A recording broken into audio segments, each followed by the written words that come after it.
stupid man. Hello, welcome to the 404 Films podcast. I'm Karl. And I'm Saidbh. And today we're going to be talking about yuppie horror films from the late 80s to the early 90s. What's a yuppie? I actually have a definition. That was a question asked and will be answered by me. Young urban professional, coined in the 80s, characterized by youth, affluence, okay. and business success. There we go. Yeah, that makes sense. See, I have like an image in my mind of what a yuppie is. I would think of like a Gordon Gekko type with the braces and the slick back hair and the big rectangular 80s phone. So I just think of the movie Wall Street. Yeah. I know. I haven't seen that one. I was only looking at because Michael Douglas is in that. He's basically just playing himself in Fatal Attraction, the same character, except he's a nicer guy in Fatal Attraction than Gordon Gekko. So what we're talking about is horror movies or thrillers, if we want to get into that debate, of yuppie horror movies or yuppie thrillers. So this kind of came into our head the last time we were doing an episode about Bravo's 100 greatest scary moments. Yeah, 100 greatest scariest movie moments. movie moments. There we go. It always gets me. And they picked out like Pacific Heights as one of them, and Fatal Attraction and Single White Female. And we were talking about them. We were like, they are kind of yuppie thrillers. And what I mean by that is that they're thrillers that are directed at a certain type of person. Now, you don't exactly have to be a yuppie, but I think it's about people who are more kind of in the elite, people who are modern, like not anymore, but back when they were made, they were modern. A modern 90s yeah, couple. like late 80s, early 90s, kind of the modern person who was kind of money driven and had money. That's one thing that I found. We're going to talk about 3 movies in particular. We're going to talk about Fatal Attraction, Single White Female, and Pacific Heights. Now, not all of them overlap as much as I want, that I could wrap this up really quickly and easy, but I think the main thing that kind of connects all these movies is that they're kind of money driven in a way. I get you, yeah. Another thing that I said that the 3 of them have in common is the fact that there's like one seemingly like angelic character that fucks their life up. Yeah, oh yeah, sorry, that's kind of the biggest kind of, what these movies are, not to be confused with obsession movies. And I know they kind of toe that line where it's usually one person who is obsessed or really just ruins somebody else's life. And they're not supernatural. There's never usually a group of them. It's usually just one person. And they place themselves in the main characters, the protagonist's lives, and they kind of uproot it entirely till it gets to a breaking point. And there's so many tropes in this kind of odd little genre that I found from watching these 3 movies. I actually don't really like the genre. For a small little genre that it is, I find that it's really, really generic. Like, they are movies of their time. What are the tropes? So it's the crazy single woman. There's always going to be a crazy person or an unhinged person that starts off unassuming. Yeah. And then as it goes on, becomes more and more crazed. That's more kind of with Single White Female and Fatal Attraction, while Pacific Heights, Michael Keaton's kind of crazy the second time you meet him in the movie. He just becomes kind of crazy very early on in the film, which to the point that's not believable, in my opinion. That's exactly it. Yeah, that's the thing. They didn't build up his character. They didn't make him seemingly nice at the start. They just immediately made him evil, which I found made it not as, I don't know. I personally didn't like the film, and I like the characters in it either. In like, you can like the antagonist. Like, I like Glenn Close in Fatal Attraction, even though she is the antagonist. But I found to not like Michael Keaton's character in Pacific Heights. I liked Michael Keaton in it. There just wasn't enough of him. I think we should break down each of the movies as we go. But for like the tropes that they have, did you like? Maybe I won't go through the tropes now, and we see if we can pick them out as we go on. But like some of the standout ones, and they're so like cliched, are like they always do. The main character always does. First of all, money is always involved in them. They always do like a going to the police kind of scenario or going for help, and they never can find it. The killer or the villain is always one step ahead of them. Usually, the antagonist kills somebody close to them as it goes on, or kills a pet. Yeah. Sometimes babies are involved. In 2 cases, there's babies involved. There's always a scene where the protagonist does a deep dive into the history of the antagonist, and there's so like, why does Exactly. everyone cut Yeah. newspaper clippings? Like, stop cutting newspaper clippings and leaving them around, you know? And leaving them in like a little box with their childhood Yeah. pictures. That's what kind of was just like, it's kind of just been there, done that, and every type of those films has that in it. There's nothing new No, about it. I mean, I guess they were a trend that started with Fatal Attraction, and that was 1987, I Yeah. think, and it went on, and It was, yeah. Single White Female is like 1992, and Pacific Heights is like 1990 or 1991. So they definitely were like this trend of movies, and they're still being made today. You know, they're still like obsession movies, but this would be more on the yuppie side of it, where it is the elite. Like Michael Douglas lives in a fancy apartment in Fatal Attraction. Like, he's got everything. In New York, Yeah, like, yeah. and yeah. he deliberately kind of fucks up his life by having an affair. So he has everything he could want and like a picture perfect kind of family, and then destroys that. And then, like, in Single White Female, she has this great big apartment, but it's when she kicks her boyfriend out, justifiably so, she needs rent money. So money is the driving force in that she can't afford the apartment without somebody else helping her. So she's probably the most Exactly, innocent yeah. out of all of the 3 movies, out of the protagonists.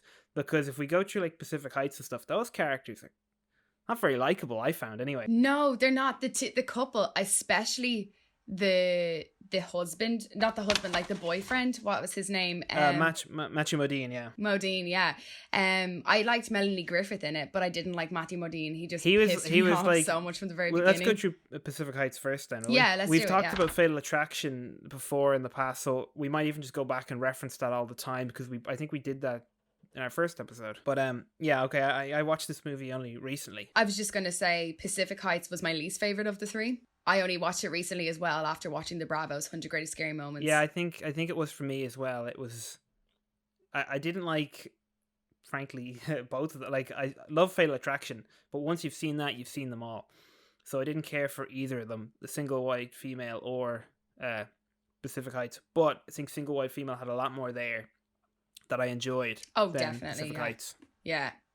Not to go too much into Single White Female yet, but I was definitely on edge watching it. And I hadn't had that for a while with a film, like a kind of horror thriller like that. So I enjoyed that. But with Pacific Heights, I actually was just like, when is this movie going to end? I didn't enjoy it at all. I was doing something when I was watching both of them. It was one of those movies that you would just like exercise to. That's what I was doing. I really like had to do something to kind of pass the time. You have to remember that this is an investment, Patty. It's not just an investment, it's our home. Mr. Ballmer, right? Goodman. Hi, Carter Hayes. Well, you've done a beautiful job here. When can I move in, Drake? Young couple, they're not married yet. They're talking about marriage. They buy a house in San Francisco so they can rent out 2 rooms so they can pay for their mortgage. And then big fancy house that they can't afford, that they gamble on, and for some reason they rely on every month's rent when they buy the house. It's so the stupid. yuppies gamble. Like Roger Ebert, big famous American critic, even called this movie a horror movie for yuppies. So that's validation enough. I was like, that's a point I had written down as well. Yeah. But yeah, so they have the room downstairs. Michael Keaton comes along. He bullies his way into the he convinces, like, I can't give a credit check because I am a specific job that doesn't allow me to. I'm on the road all the time. I have a trust fund. But if you overlook that, but with references, I can come in and I can pay it. And Matthew Modine agrees.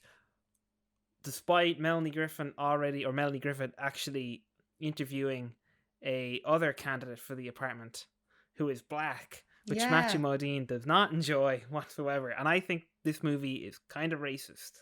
I don't mean in the sense that, like, the Matthew Modine character is kind of racist, but I also think the movie did some racist stuff in it too that I really didn't enjoy. But I could just be a bit over the top thinking it. But, like, they have, just to get this out of the way first, they also, there's 2 apartments that they rent out, and they rent it out to a Japanese couple.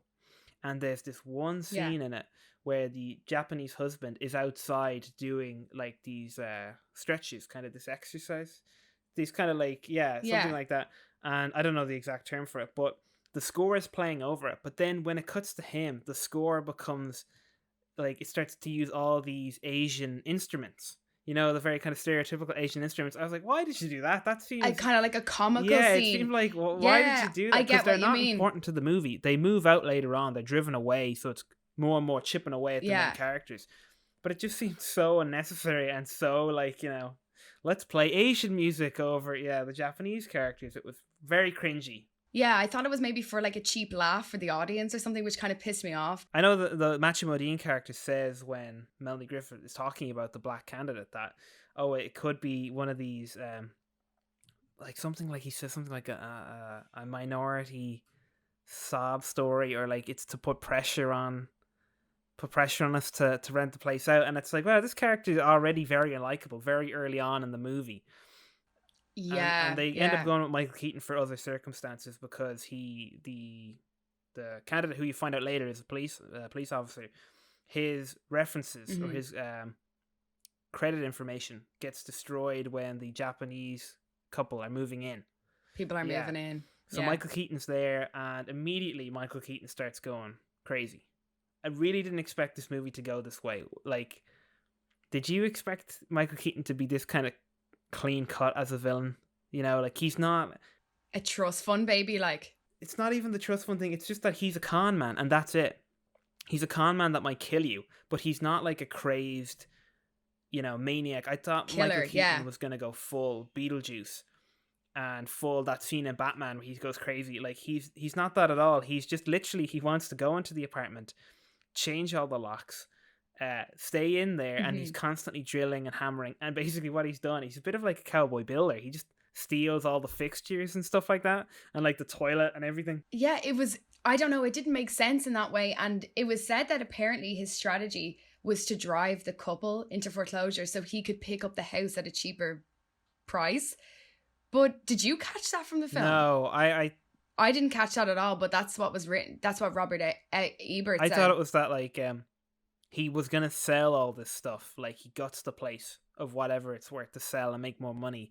But also he's assuming Matthew Modine's character's life at the end of it. He takes his name Drake Goodman or whatever it is, and he uses that as his alias, because when his name, he's got one of the coolest names in a movie though, Carter Hayes. Very cool name. Yeah. Turns out not to be his name though. That was his last apartment. That was the landlord. That was the landlord's name, and he took his identity. So that's what he does. He goes from place to place, taking people's identities and not paying rent and stealing stuff. You know, it's very boring. It wasn't movie. Enough of yeah. I found that too. It wasn't enough of a motivation for a character. It was too weak or something. If you know what I'm trying to say, like, I didn't find it very. Once I found out that was his motivation, I was like, oh, that's it. Like, he's not like a psychopath that wants to kill people and stuff. And I was like, it's a bit boring. It was very boring. I thought it was really boring. Yeah. It really didn't interest me. No, me neither. I don't get, like, he didn't get to the heights that I wanted him to get. But exactly, yeah. The climax took so long to get to, and once the climax came, it was such a generic climax of just because again, it has all the tropes that like cause them a lot of harm throughout the movie. Like, there's a whole thing with these movies that I thought like families are looked at more financially from the kind of yuppie perspective. So it's like in this, Melanie Griffith finds out she's pregnant, and it's used more as a further kind of like, that's going to cost even more money, and it's kind of ties into Matthew Modine's kind of toxic masculinity of being like, no, I brought him in and I'm going to fucking throw him out and I caused this. Yeah. But it's more of like a financial kind of perspective on a baby and a family, which also is in Single White Female, and also I think in Fatal Attraction there's that kind of idea of a family being a financial kind of idea rather than you know, a life decision kind of thing. So yeah, she miscarriages in the movie, so he does cause them a lot of like harm, and he ends up shooting Matthew Modine. I think Matthew Modine doesn't die though, which I think he should have. No, he just gets shot. Yeah, I know. He just gets shot in the arm though. Yeah, and then clubbed with a golf club. And There's a great scene where Melanie Griffin goes in and finds out all the stuff about Carter Hayes and everything he's done. That's the only scene I liked, was that how she went about it and how she found out how to get where he was staying. Very satisfying. What was Yeah. up with the monkey though? The photo of In the photo. yeah, Michael Keaton and his brother and a No monkey. idea. Yeah, never Yeah. addressed why he owns the monkey. I'm sure there's some Ne- reason for it, but I have no idea. Yeah, Is but to I show thought that was he's the a only- rich kid. You know, look, he's Oh, got it must he's have got a been, monkey. yeah. I don't know. Yeah. But he leaves that behind, and that's how she kind of goes down this rabbit hole. And we do get some crazy Michael Keaton where he chases after the taxi and everything. You didn't charge anything to my room. Well, maybe it was your wife. I liked. Tippi Hedren is in it from Yeah. The Birds, but in a basically dialogueless role. Like I don't think she has any dialogue in it whatsoever. And I was just like, wow, what a No. weird thing to get such a big actress and not have her say any like lines in it. Who Yeah, does show up in yeah. it though, that does get a good part, is Laurie Metcalf, which I was really happy to see. She's their attorney. So I was really Oh, happy yeah, to see yeah. her show up in it because she's always really good in it and like anything she does. It just ends with Michael Keaton coming back to the house and there's like a violent altercation and he falls on some pipes and he dies. And that's kind of that, Dude, you know? that fucking scene, that was the climax scene, and the way he falls on them pipes.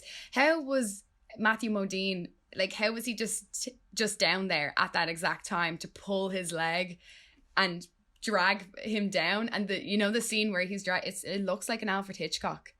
The scene where in Psycho where he falls down the stairs. Oh, the way Michael Keaton tips. Falls. Yeah, it's yeah. so.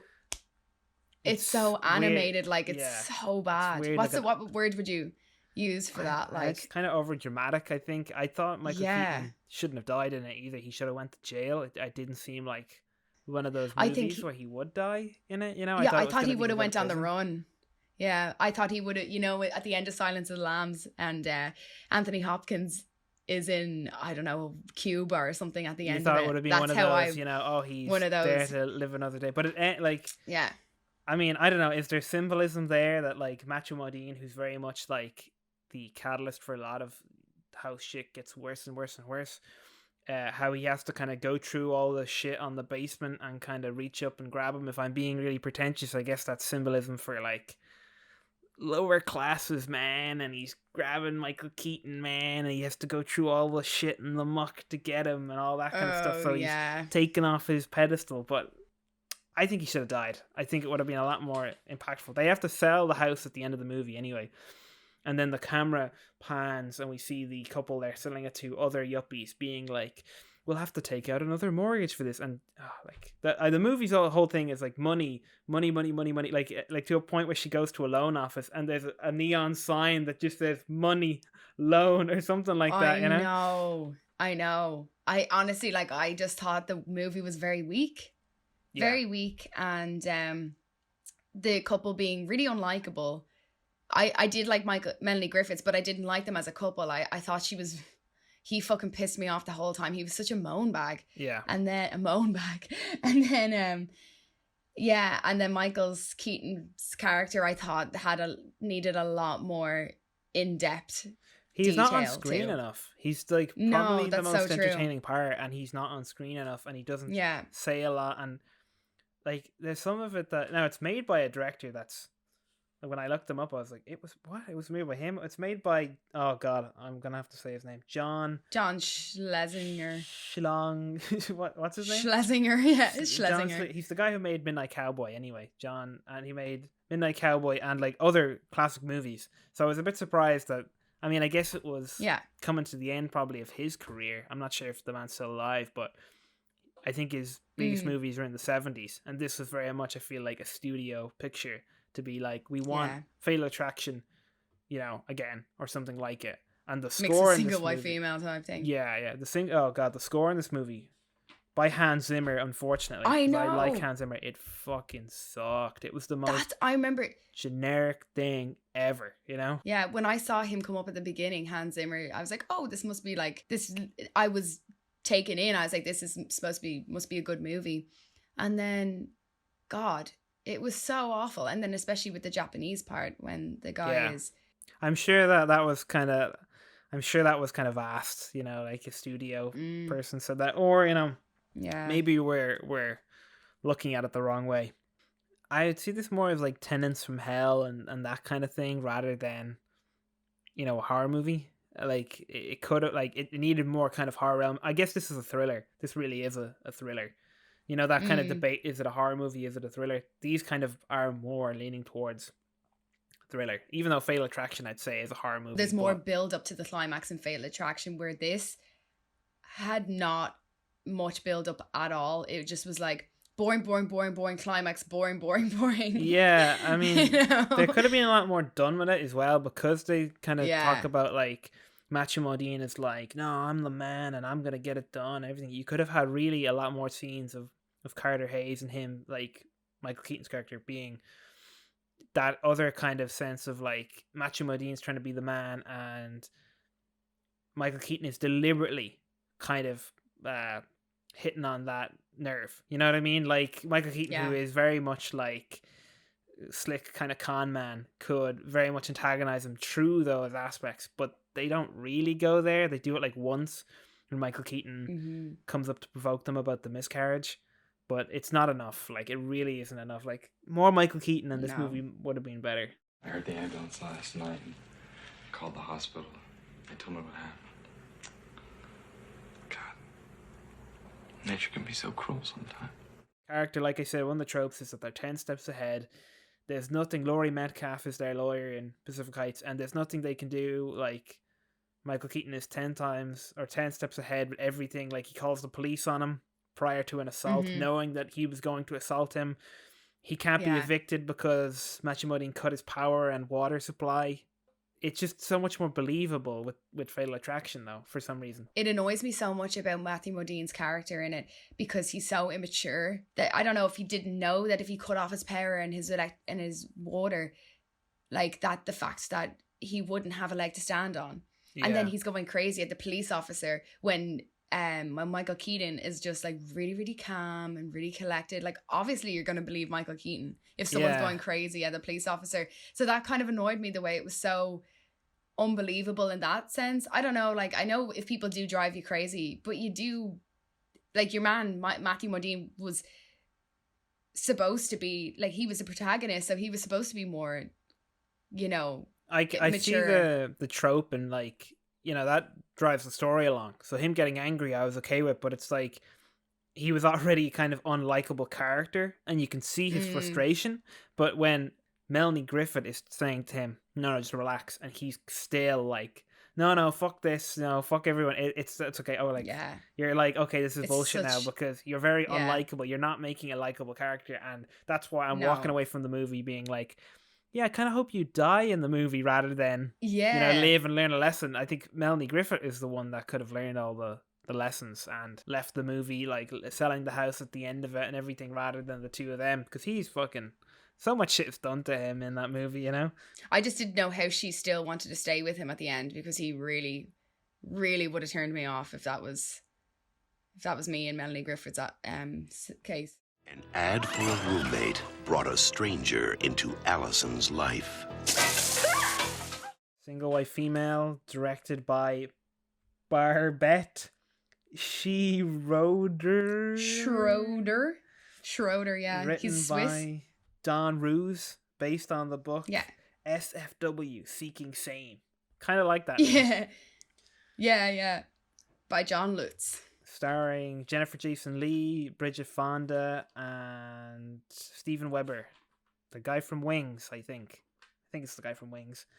So I kind of went into this movie blind, only knowing all of the parodies of this. So like, if you know, like Pacific Heights is definitely the more forgotten one of these three, and for good reason. Definitely. So going into this, I knew the parodies. I knew the parodies of Fatal Attraction as well. If you've seen The Simpsons or Family Guy or anything like that, you're going to know a lot of the parodies of Single White Female. I think they actually did an episode of Rugrats based off Single White Female.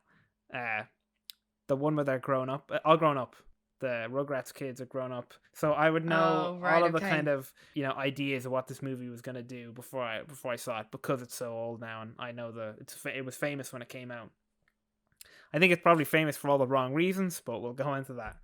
So I kind of went into this movie only knowing the tropes, and I was kind of expecting something as tame as Pacific Heights, when what I got was something as kind of sexual as Fatal Attraction, to the point where I saw today it was listed as an erotic thriller. So maybe it has more to do with, like, Basic Instinct than some of these other movies. But I still stand by it's a yuppie kind of big, swanky apartment that I know it has its problems in the movie. It looks kind of like a shithole at other parts, but no, like, no, it looks pretty fancy. You know what I mean? And I hate the apartment. Her actual place that she stays in, or the whole building. Yeah. 'Cause the whole building looks like a shithole, but the place that she stays in, I thought looked very cool. It's like a big loft or something, you know? I liked the hallway and stuff like that, but the fact that she had nothing done with the place, it was so empty and it was so there was a purpose to that, wasn't it? That she just moved in, and she was going to move in with her boyfriend. Her boyfriend. Oh yeah, I guess. In the opening, he was cheating on her, so she throws him out. And the whole catalyst of the movie is that she needs somebody to pay the rent, and there's that really fucking comical, like, not in a good way, scene of her interviewing potential candidates, and it's like, you look at the credits and it's like, Jesus Christ, these are bad. Like, so, like, masculine or mannish candidate, where this kind of butch woman comes in and she's wearing like a leather jacket. And she's like, you good with power tools or some shit? And then, like, exotic candidate and all this shite. Like, it's like a cartoon. It's so and you know what really stupid. annoyed me was that they didn't credit Buddy. Oh yeah. That like, I hate that trope. Not because it's like, oh, the dog died. I mean, that's an easy way for people to dislike the villain, but it almost comes off as comical in a way now, that it's just like, or silly, where it's like, how do you make them evil? You have them kill the dog. I hate it because it's a cop-out. It's just kind of, you know, it is a cliche at the end of the day, and it's, you know, it still does get me. I think I've said it in the past, when the dog does die, I'm like, fuck. You know? I know. That's why I didn't watch it for so long, because I knew something happened to the dog. But doing my research, I found that there's a website called doesthedogdie.com. So you can look up a film that has an animal or a dog in it, and it will tell you if the dog or the whatever gets killed or something. I still find it odd that we all find it worse that the dog dies than the people, but I'm not here to explain that. But she takes the dog and she hurls it off the balcony. She doesn't. She does, doesn't she? She flings it off the balcony. No, she lets the dog fall out the window. Oh, I thought she just threw it and then she made it out that it slipped through. No.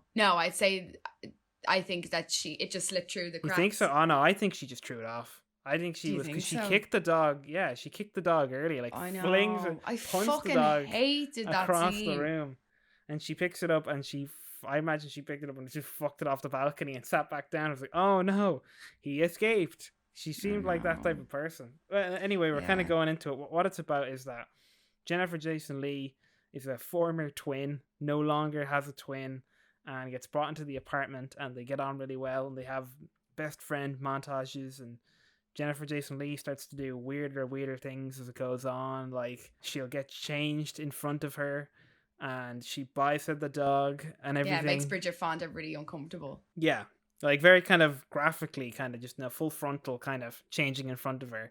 And she buys her a dog, says that she got it for free when actually she paid a lot for it. And then as it kind of goes on and on, she does weirder things. She's taking her mail, everything like that. She's taking her post. There we go. Yeah, her mail. Yeah, I did that the other day and I was like, God, I'm turning American. So I'm watching too much American shite. But I think to make this movie a yuppie, she's a young go-getter, you know. She's got the weirdest fucking haircut imaginable. And there's a reason why she looks as weird as she does in that movie, is that the look will be so unique that somebody could copy it.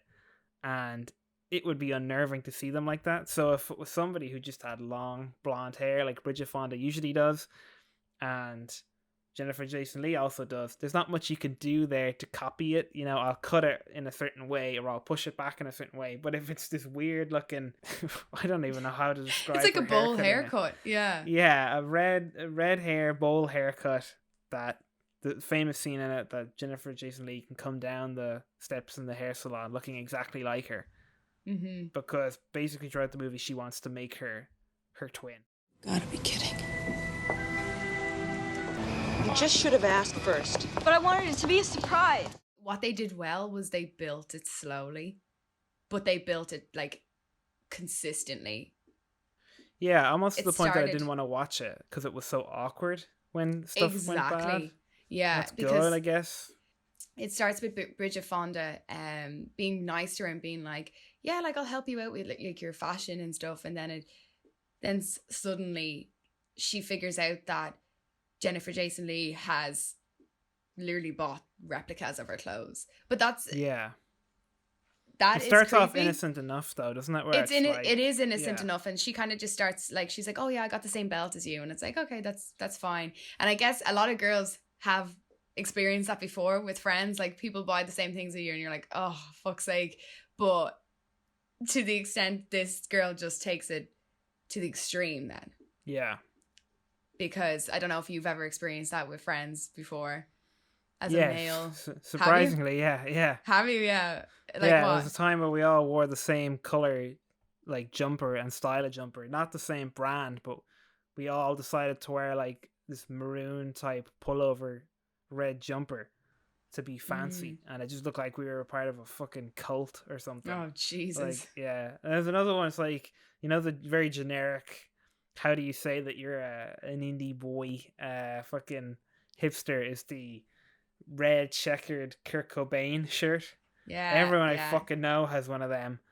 And I'm afraid that one day we'll all go to something and all fucking, how many of us will be wearing this one fucking checkered shirt, you know? Overall, I actually really like this, and I thought I wasn't going to, because when I first initially watched the beginning of it, I watched probably the first half an hour before the dog died, because I didn't want to see that. And then when we said we'd do it for this this episode, I said I'd watch the full thing. This movie's too long. That's what I thought. It was fine, but once you've seen Fatal Attraction, it had its really good moments though, but so many other moments that I was just like, what's... it really is a product of its time, but there's a lot that I don't like about the movie as well. Same thing, the score in the movie, really boring. Yeah. And I think it follows too many of the same tropes, like Jennifer Jason Leigh gets pushed to a point where she kills somebody, or, you know, she kills a few people in the movie actually.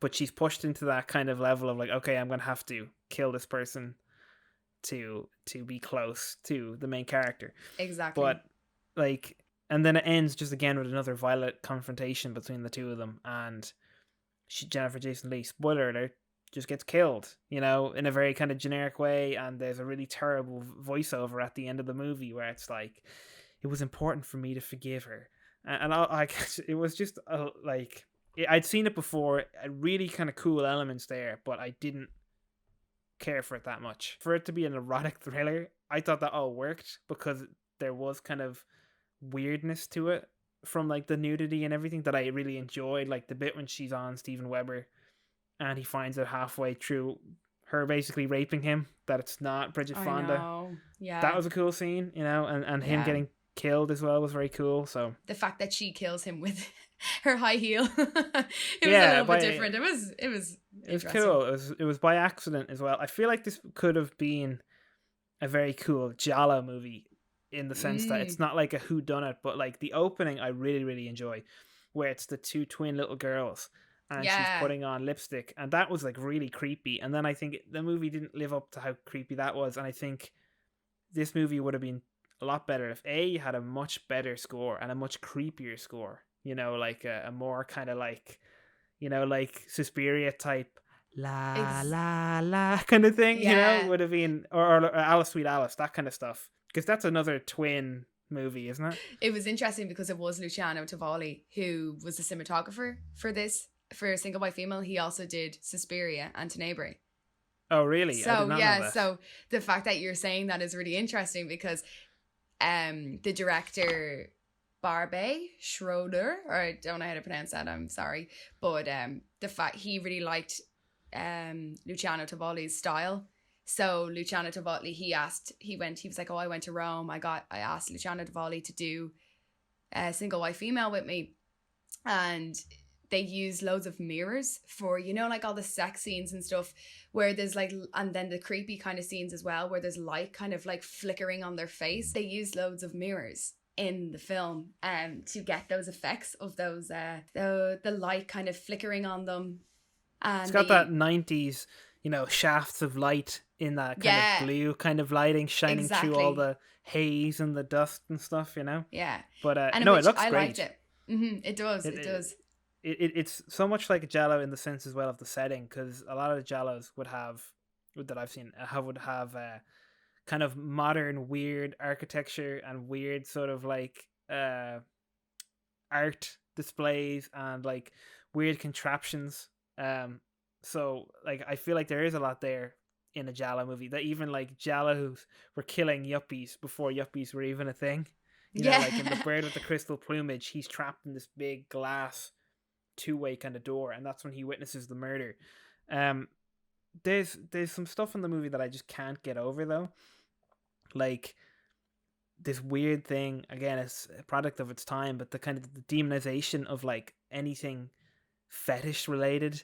So Bridget Fonda tracks Jennifer Jason Leigh when she's dressed up as her and kind of taking her name and everything to a fetish club, and she's like, oh my god, you know, there's people in cages and everyone's looking at me, and like it's to make Jennifer Jason Leigh more kind of like, isn't she sleazy, weird? It's just or like, something. who cares, you know, like who gives a shit? I know it's a product of its time and it was made in the 90s, but it's just like, it's not everyone in the fetish club is gonna be like, oh, I'm gonna rape you, you know what I mean? That's the vibes that I fucking that they make it really that everyone's like touching. Yeah, exactly. They make it really sleazy, and I hate that because it's like it's too conservative, and I guess it is, like you said, the product of its time. But that bit was just like, oh come on. There's another bit that's really like unpleasant as well, where, oh god, I'm gonna butcher his name, Peter Tablo. God, Jesus Christ, Tablowaski. He's a character actor and he's very funny in a lot of movies, but he basically plays Bridget Fonda's. So Bridget Fonda's like a data statistics kind of person. Yeah, I don't really know what she does, but she works for she's like makes in the fashion industry, software. isn't she? Yeah, she makes software. She makes software. Yeah, so she is a big yuppie, but he hires her and then he tries to sexually assault her, and it really kind of like it really goes for it, and it's very unpleasant. But later on in the movie, he tracks her down when Jennifer Jason Leigh has her all tied up towards the climax of the movie, and he kind of comes in as like a hero kind of type, and that makes the character layered, which is interesting, but because you're like it's so odd. Like he comes in, she's tied up, and he's like, what the fuck is going on here? And when he does knock out Jennifer Jason Leigh, I was half expecting him just to try to like molest both of them or something disturbing like that. Yeah, but it does add layers, you're right, because it's like, do I like him? Do I cheer him on even though he's a sexual predator? But it is interesting because it just shows that like situations are always so complex, like real life. Yeah, I didn't enjoy the way they made it out though. Like I didn't know how to interpret it. It was just it just there wasn't enough there for me to be like, characters are complex and, you know, the human mind is complex. It was just like, how am I meant to feel as of this moment? And there was so many of those fake out moments where somebody would come and try to help her, and you know, they wouldn't. They'd be killed, or they'd be knocked out again, or you know, and it went on and on and on. And talking about it being a product of its time, Jesus Christ, the whole thing about people having mental illnesses and being demonized as well. Again, this movie, it added to the stigma. Yeah, she has what condition does she have? Unless it's borderline personality disorder. That's it. Yeah. Yeah. And which is really sad because obviously she needs help, and that's the thing about the movies back in like the 80s and the 90s. They really did take the piss out of people who the characters would have had mental health issues. And when we get to Fatal Attraction, we'll talk about that as well, because Glenn Close brought the script to psychiatrists to talk about it, you know? Yeah, and then, you know, I mean, look at just Jason Voorhees. He was like a big deformed guy. Yeah, exactly. You know, he was mentally disabled and deformed, and they were like, oh, you know, when he was a human character, not maybe when he died and they made him like a zombie, it wasn't as bad, but it was still just like every movie would have a scene where he takes the hockey mask off and you're meant to go, duh, you know, like look at his face, like, you know. It's so bad. And the same as Texas Chainsaw Massacre, like he obviously had I actually think it's fine in Texas Chainsaw because they've painted him more as sympathetic in the first movie and that he's being manipulated by some very, very bad family. People. True, yeah. And it is, sorry, I will say, I'm calling this stuff out. It's still a trope that I like. You know, I am aware that you shouldn't do it anymore, but I enjoy the movies of the past that have done it. So yeah, you can enjoy them for what they were back then. Like, yeah, just know that they're problematic. You know? Yeah, of course. Oh, the shoebox scene. There's the famous scene, like I said. Well, not famous scene, but the generic scene of like my newspaper clippings, and she finds out that Jennifer Jason Leigh's twin had died, drowned at a picnic or something, and she has all the clippings like they find in Pacific Heights and like they find in Fatal Attraction. That, and it proves that Jennifer Jason Leigh had lied about her twin sister being stillborn, and then obviously Bridget Fonda finds out that she actually died in a lake. And it's the same as Fatal Attraction. Alex Forrest lies about her dad having died of a heart attack and then says, oh, I'm joking. But then later on, Michael Douglas finds out that she wasn't joking, you know? Yeah. It's just, it adds to the kind of the, I guess, the realism of them really kind of going for that they're mentally ill. And even though they don't do it in a great way, because both movies end with them dying, like and in help. Fuck you, and in Single White Female, her family keeps reaching out to Jennifer Jason Leigh to help her, but she keeps ignoring them. But the fact is that these little kind of details, I guess, help, that they'll say one thing, but then it turns out that it's a lie. Turns out it's kind of true, you know, that kind of thing. This back and forth, kind of little kind of unnerving details. I find. There's another movie I'll talk briefly about towards the end, but there's another thing in it where there's this, because it's an erotic thriller, there's this lesbian undertone throughout the movie that I don't much care for either, because again, I feel like it's not in a positive light. So exactly. First of all, not all identical twins are fucking each other. Let's just say that first. Like the bit when Bridget Fonda, like she's tied up, and for her to convince Jennifer Jason Leigh to release her, she kisses her, and it's like, you know, don't leave me alone and all this stuff. So it's like, are you sisters, or are you going for the weird like lovers kind of incestual thing, which is fine to do. I just don't think it was handled too well either. You know? No, I don't think so either. Like they didn't make it kind of clear, basically. And the fact that it was kind of in a negative light was that she was only using her sexuality towards Jennifer Jason Leigh to free herself. Yeah. And I don't think that was like the best thing to do either. I think that was, and the fact that you said that there was lesbian undertones done, if they were going to do it, they should have done it and done it right and not have made it so negative. But the fact that you can do it right, but you can also not have it to do it like politically correct. If you wanted to lean into like an incestual kind of thing, go for it. You know what I mean? Really go for it and be weird about it, and because, you know, that's creepy. But why would have had been incestual though? They weren't sisters. But the fact that she's trying to turn her into her sister, isn't that not weird? That's like turning her on as well, that she just wants another twin, and like that's what she's doing. You know, that's why I think there could be a much darker, creepier movie made if it was more like a giallo movie, or just, you know, all the elements are there, all the actors are there, they're very good actors and they're fucking great in the movie. Especially, I think, Bridget Fonda. I know everyone talks about Jennifer Jason Leigh, but I really enjoyed Bridget Fonda as a main character. I thought she was very likable. Yeah, and even Steven Weber wasn't like as much of a dickhead as Matthew Modine, even though he cheats on her. I didn't find him as a big a dickhead as Matthew Modine was in Pacific Heights. The Steven Weber character, her fiance.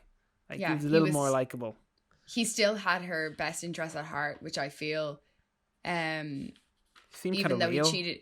Yeah, he did. Even though he cheated on her, he was still like, he still cared about her. He still, you know, didn't want her puppy to die. Like, you know, he wouldn't have killed the puppy, and then he takes the blame for it.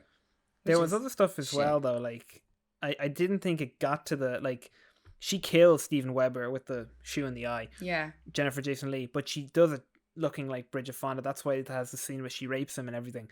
But they never kind of went into the thing of like, oh, the police are now going to go arrest Bridget Fonda.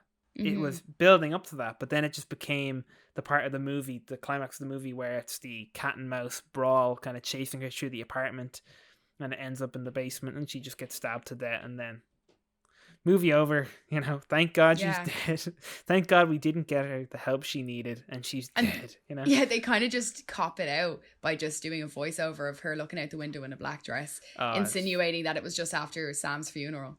It was shite. It was so, it was really so bad. shite. Like with the really cheesy voiceover over the two photos of them like split down the middle. A look that led to an evening. We were attracted to each other at the party. That was obvious. You're on your own for the night. That's also obvious. A mistake he'd regret all his life. Fatal Attraction then. End it with the trifecta. I don't have as much to say in this one as... Me neither, actually. Because we talked about it a lot during the first episode. And probably one of the greatest scary moments. But if any of the movies that we just mentioned there are interesting at all to you, go watch Fatal Attraction if you haven't seen it already. It's the one that set everyone up.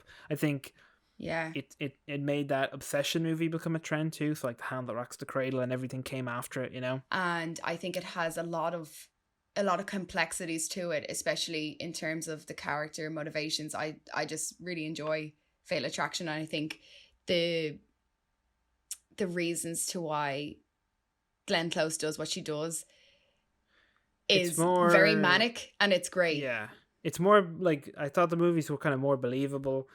It was more exciting. It was, yeah. They were better made movies, I think, as well. I mean, Single White Female is well made, to give it credit. So is Pacific Heights, though, but Single White Female captured my attention a lot longer. But Fatal Attraction made by Adrian Lin, who made Jacob's Ladder and stuff. Yeah. So he made this kind of, it's like 2 hours, but it still feels really tight. Like you're not bored, and it doesn't have to go to the heights the other two go to, I think. So like the dog in Single White Female gets killed pretty early on in the movie, while the whole famous bunny boiling scene that was about 3/4 in. Yeah, it's towards the end of the movie, and like even the most sinister part is she doesn't do anything violent. She just, of the movie, in my opinion, is that she takes the kid away. She takes the kid on the roller coaster, Michael Douglas's kid on the roller coaster. That scene stems a lot of anger and everything. And another kind of trope is the characters have the main characters will have a violent outburst that usually ends up hurting their credibility a lot more than the antagonists, you know? I thought Glenn Close done an absolutely amazing job in it. And the scene where the two of them are fighting in her kitchen, it's when he comes to kill her. He's like, I want to fucking kill you, you know, that one. And it's the dynamic of the two of them when they're fighting. There's like a lot of how'd you say, like there's a lot of choreography going on there. Oh yeah, like a real physicality. It's not like the Michael Keaton kind of kill, you know what I mean? They really went for it, and Glenn Close's screams are so piercing and so like spine crawling. And her acting was just phenomenal, but I think that's why it was more believable. And the fact that there was so many little things building up to the climax, like taking the kid, I thought that's when I was on my seat being like, oh God, like what is going to happen? They set in motion all the tropes, I think, as well. So like some of the ones I mentioned, but one of the things as well that we talked about again in the past, she's pregnant in it. And not only is Michael Douglas like, oh shit, she's pregnant, but I think a lot of that would come from as well, like it's going to ruin his picture perfect life, his kind of financial life and everything that goes with it. You know what I mean? Yeah. And his whole, to kind of bring it back to the Yuppie thing, as I said at the start of the episode, he has this perfect life with this perfect house or this perfect apartment, and he's got like, he's going to get a house down the country and everything, and he deliberately kind of ruins it. And no money in the world can save him from what he's done. And that's what I think it comes back to for a Yuppie horror movie, is that like it doesn't matter like what power you have in regards to like what money has brought you. You still can get fucked over by one individual if they really want to. You know what I mean? Exactly. If they really want to fuck you up, you know. If they have if they have something to hold over you, you can be fucked up. Yeah. And that's what kind of was really good about it, that nothing could solve it unless he'd left his wife and kid for Alex Forrest. Yeah, and that's another one though where we talked about the alternative ending, but the alternative ending, just to summarize briefly, is that Alex frames him for her. She commits suicide and she frames him for his death. I guess if people don't know what Fatal Attraction's about, even though we've talked about it in the past, Michael Douglas is working on sort of some big firm. I'm pretty sure he's a lawyer, or his friend is a lawyer anyway. Some big business job anyways, yeah. He's a big old New York yuppie, and he's got a wife and a kid, and he meets Alex Forrest, who's like a very independent businesswoman, which I heard a lot of people got annoyed about. I'll go back into that in a minute. But when he meets her, he has an affair with her when his family's away for the weekend, and she wants to continue going with things and he does not, and she gets more and more crazed because she has a mental illness. And the alternative ending is that she kills herself and blames Michael Douglas until his actual wife finds out. Finds the they tape. have like a tape, with the confession on it. But I heard a lot of people got angry because she's seen as a completely sane, independent woman at the start, and then she's driven into "you psycho bitch," that kind of thing. And I completely get the outrage by it, and I can see the outrage because the ending that everyone knows, it's in the film, it's like she gets shot and killed at the end of it, which, like Single White Female, is not the appropriate action to be taken if we're going by a realistic movie, because it's just like, she's clearly insane. She clearly needs help. Like, she tries to commit suicide in that one scene. Yeah. It shouldn't end with a kind of like movie ending, like a triumphant kind of like "fuck you, bitch," and shooting her, or like in Single White Female, where she gets stabbed to death. That's not really how the movie should end, unless the character is very aware of everything they're doing. So if there was a scene when one of them was like, "Oh, I know what I do is wrong, but I'm still gonna do it because fuck you," that's all fine. But when it's like they're like, especially in the Alex Forrest character, she's proven time and time again to be mentally ill. So for the movie to end like that is a bit, it's a bit risky. But obviously they hadn't done all the research on mental health at the time. So not that it isn't their fault, but it is, they should have obviously looked into it more, but there was such a stigma around mental health at the time. And Glenn Close she does apologize in recent years for not having looked that deeply into the character. But in fairness, she brought the script to two psychiatrists, like I was saying earlier, and they said, no, she doesn't. Alex Forrest has no signs of like a psychiatric disability. They were the greatest psychiatrists that ever lived. I know. But they said it was classic behavior of a woman. Nice. Isn't that so bad? Like, that's fucked up, yeah. That's so fucked up. Like, how? And that's only 87. I found out the movie was based off a short movie, which I did not know until my research this time around, by the writer, called Diversion.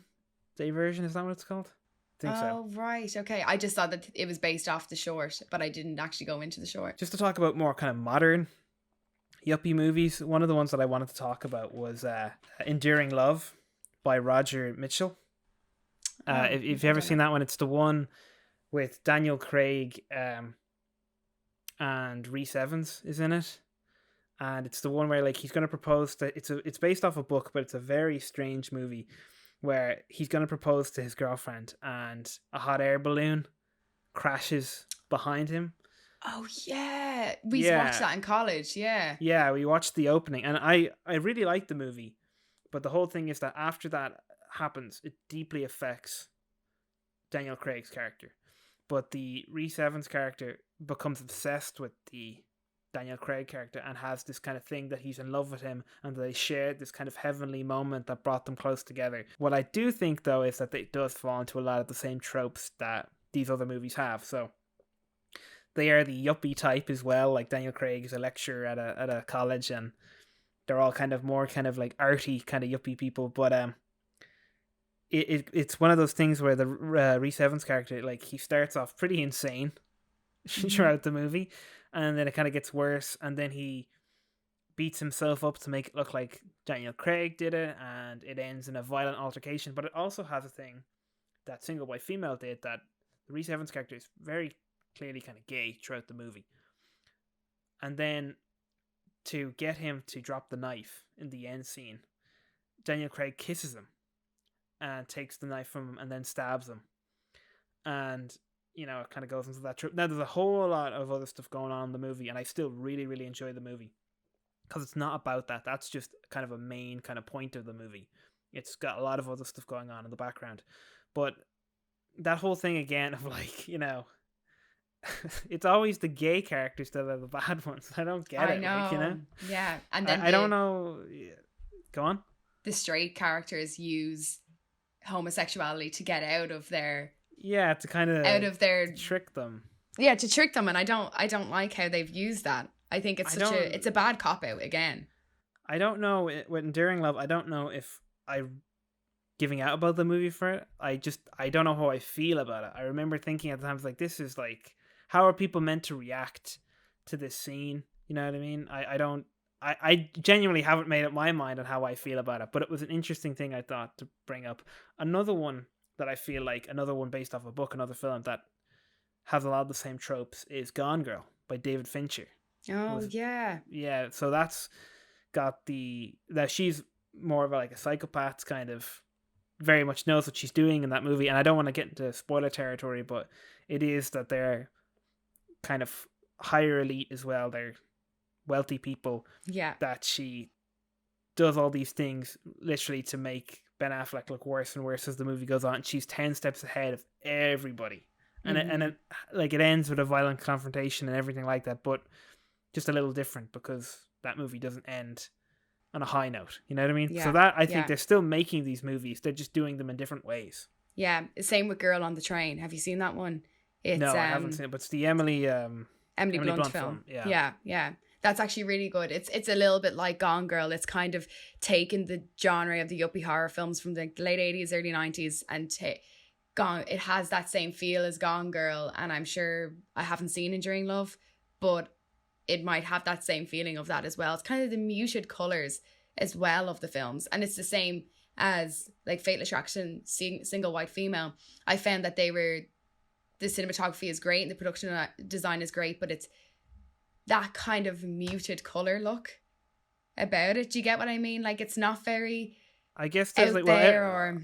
All the different directors have their different styles. I know David Fincher loves his weird muted colors and his green kind of tint that he gives to some of his movies. But I feel like all the movies are trying to go for a general kind of realism because all the characters are real, you know? So that's the kind of, they don't want to go too lavish with what they look like. I think there's other movies, they're still going to keep making these movies. They're always going to be kind of grounded in that realism. Like there was another one, Side Effects by Steven Soderbergh. So that one's about like Jude Law is a psychiatrist and Rooney Mara, I think it's Rooney Mara, is manipulating him throughout the movie and kind of pinning stuff on him as it goes on. So there's still, these movies are still being made to this day. So keep churning them out. You know? Well, I actually would be very inspired by Fatal Attraction. That's one of my favorite movies. I've always wanted to write something that's inspired by that, but maybe it won't be the same. No, I mean, I like the crazy kind of people movies, but it's, have you seen them go on? Not including, I think Enduring Love was the last one, but when like Gone Girl and I can't speak for Girl on a Train, but Gone Girl and Side Effects, they very well know what they're doing, the antagonists in them. It's not resorted to like a mental illness. Exactly. I think they were more careful with those films for sure. Yeah. But what was your favorite of the three? Oh, Fatal Attraction. Well, you know, Fatal Attraction was a given. So I guess if I had to pick between Single White Female and Pacific Heights, I enjoyed watching Single White Female more because it was more entertaining. Exactly. Probably the same, are you? I'm the exact same. Yeah, I had a feeling we'd be the same with that. What did you find appealing about the three of them though? Made a good episode. No, I don't know. Like, I do like the trope though. I mean, I know I've been talking about how generic it is, but I do enjoy seeing how the other half lives, seeing how yuppies live, and I don't know, they're entertaining movies. They're one of those movies that, you know, people would put on to say, like, was that movie good? It was watchable. But, you know, it's does exactly what it's intended to do, you know. Seeing white yuppies get their comeuppance because driven they're mad. so evil. Yeah, no, I don't know. Like, I just they're an interesting genre of movies, and as I say, I like genre cinema a lot. So this is a nice little genre, and it usually has a lot of elements that I enjoy, like graphic violence and weird fucked up shit. So, you know, what about sex? Yeah, lots of sex, lots of graphic sex. So yeah, I enjoy all that. Except for Pacific Heights, there was only the one sex scene at the start. And the camera panned away and everything. Oh no, actually it opens up with Michael Keaton having sex in a very kind of that was the one as well. Yeah. Yeah, but then, and there might have been another sex scene, but I don't remember the it was second very, one. vanilla. Yeah. It, like, panned very away and PG. everything. Yeah, it kind of ties into it as well. Like, Pacific Heights, I guess, is more like, if I go back into the thing of Michael Keaton is meant to look kind of like a badass in the movie. It's like, it opens up with him having sex. Okay, yeah, and then the Matthew Modine sex scene with Melanie Griffith, the camera pans away when they're having sex. Yeah, it's to keep their kind of, like, angelicness. Yeah, their innocence, like, which Michael I hate. Keaton I fucking doesn't give a fuck. Yeah, you know? I I didn't like that at all. But anyways, Michael Keaton, American Badass. I feel like that movie, as we've talked about it more and more, would be a very different reaction to that movie if it was made in like the 1960s or the 1950s, because it's very much like an Alfred Hitchcock type of movie, and it feels very much like an Alfred Hitchcock villain, that he's just a con man who would also resort to murder and stuff like that. So they built him up at the beginning to be like a real badass, but then when he was just a con man, it was kind of like, oh, is that it? I think but I guess that would suit though a Hitchcockian type. That's what movie. I was going to say. Like, if this was made by Hitchcock in the 1950s or 40s or 60s, and it was black and white or something like that, he's very much like the people would see him as a big kind of antagonist. Because if you look at like, and he would have had more lines. Yeah, but like, remember, he'd be played by Robert Mitchum as well. But if you remember Night of the Hunter, Robert Mitchum in that movie, you've seen it in all the countdowns. Yeah, I know it. His motivation, because I that's a very good movie, but his motivation for that is just that he wants money. Like, the only thing is that the kids have a bunch of money stuffed into a doll, or money or diamonds or something. Yeah. But he's like a serial killer as well. But he's like a boogeyman type character, but he has the same kind of motivation as Michael Keaton, that all he wants is money. Like, lots of these characters, and that's kind of more like an older, I think, idea that, you know, I feel like maybe not a lot of movies, the villain of a horror movie, not like an action movie. Well, then again, this is more of a thriller, so probably a lot of thrillers, but when people are motivated by money, it's not as kind of scary, because it can just be like, take your money and go. But when it's like, no, I'll kill everyone you know just for my money, and then if you piss me off and get in the way of my money, I'll kill you either way, because I really, really like money. You know, that kind of thing? Yeah. It's kind of a forgotten idea. Okay, well, that's everything I have to say about the three films. Is there anything you want to wrap up on? No, not at all. Go see these movies, you know, if you like them. Yuppie horror movies. If you don't know what a yuppie is, you've explained at the start. Yeah, look it up.